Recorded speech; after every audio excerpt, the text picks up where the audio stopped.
നമസ്കാരം. പത്തനംതിട്ടയിലെ ബി.ജെ.പി. സ്ഥാനാർത്ഥി അനിൽ ആന്റണിയുടെ പ്രചരണത്തിന്റെ ഭാഗമായിട്ടാണ് പ്രധാനമന്ത്രി നരേന്ദ്രമോദി ഇന്ന് പത്തനംതിട്ടയിൽ എത്തിയത്. അദ്ദേഹം വളരെയധികം ആത്മവിശ്വാസത്തോടു കൂടി എടുത്തു പറഞ്ഞ ഏറ്റവും പ്രധാനപ്പെട്ട കാര്യം ബി.ജെ.പി. ഇത്തവണ 400-ലധികം സീറ്റുകൾ നേടും എന്നത് തന്നെയായിരുന്നു. മാത്രമല്ല, മലയാളത്തിൽ ശരണം വിളിയോടുകൂടിയായിരുന്നു പ്രധാനമന്ത്രി നരേന്ദ്രമോദി തന്റെ പ്രസംഗം ആരംഭിച്ചത്.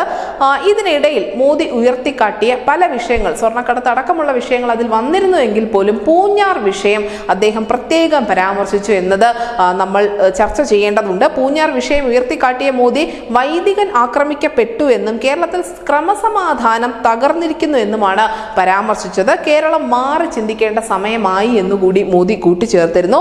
നമുക്കറിയാം, പൂഞ്ഞാറിൽ വൈദികന് നേരെ ഉണ്ടായ ആക്രമണം അത് എത്രത്തോളമാണ് നമ്മുടെ ചാനലുകൾ, നമ്മുടെ സൈബർ ഇടങ്ങളൊക്കെ ചർച്ച ചെയ്തത് എന്നറിയാം.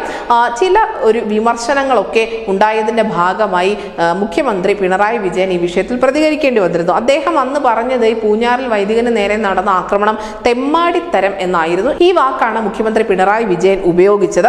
വൈദികന് നേരെ വണ്ടി കയറ്റിയതിൽ മുസ്ലിം വിഭാഗക്കാർ മാത്രമാണ് ഉണ്ടായിരുന്നതെന്നും ഒരു വിഭാഗക്കാരെ മാത്രം പോലീസ് തിരഞ്ഞു പിടിച്ചതല്ല എന്നുകൂടി മുഖ്യമന്ത്രി ആ സമയത്ത് പറഞ്ഞിരുന്നു.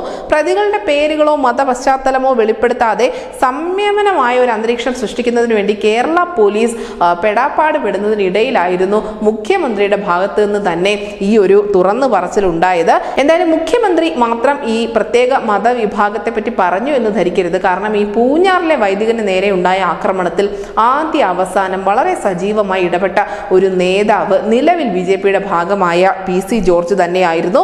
ഈ പി.സി. ജോർജ് ഒഴികെ മറ്റൊരു രാഷ്ട്രീയ നേതാവും, പ്രത്യേകിച്ചും ആക്റ്റീവായി പൊളിറ്റിക്സിൽ നിൽക്കുന്ന, വളരെ സജീവമായി നിൽക്കുന്ന ആരും തന്നെ ആ വിഷയത്തിന് വലിയ പ്രാധാന്യം കൊടുത്തിരുന്നില്ല.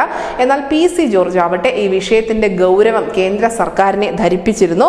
ഇതിന് പിന്നിൽ മതമൗലികവാദികളാണ് എന്ന് പി.സി. ജോർജ് ആരോപണം കടുപ്പിക്കുകയും ചെയ്തു. എന്തായാലും പി.സി. ജോർജിന്റെ ഇടപെടലുകൾ ഫലം കണ്ടിരിക്കുന്നു എന്ന് തന്നെ വേണം പറയാൻ. പ്രത്യേകിച്ചും പത്തനംതിട്ടയിൽ കഴിഞ്ഞ ദിവസങ്ങളിലും മറ്റും പത്തനംതിട്ട എം.പിയും കോൺഗ്രസിന്റെ നേതാവുമായ ആന്റണിയുടെ ഭാഗത്തു നിന്നും പുൽവാമ ആക്രമണത്തിൽ വിവാദപരമായ പരാമർശങ്ങൾ ഉണ്ടായിരുന്നു. അദ്ദേഹം സത്യപാൽ മാലിക്കിനെ കൂട്ടുപിടിച്ചുകൊണ്ടാണ് ചില പരാമർശങ്ങൾ നടത്തിയത്. അതുപോലും പ്രധാനമന്ത്രി നരേന്ദ്രമോദി ഇന്ന് പത്തനംതിട്ടയിൽ എത്തിയപ്പോൾ ചർച്ച ചെയ്തിരുന്നില്ല. അതേസമയം പൂഞ്ഞാറിലെ വിഷയം അദ്ദേഹം കൃത്യമായി അഡ്രസ്സ് ചെയ്തു. അങ്ങനെ നരേന്ദ്രമോദി ഈ പൂഞ്ഞാറിലെ വിഷയം പത്തനംതിട്ടയിൽ ഇന്ന് വന്നപ്പോൾ ആവർത്തിക്കുന്നുണ്ടെങ്കിൽ അതിൽ നിന്നും ഒരു കാര്യം വ്യക്തമാണ്: പി.സി. ജോർജ് ബി.ജെ.പിയിലെ ചെറിയ മീനല്ല. News desk news India Malayalam.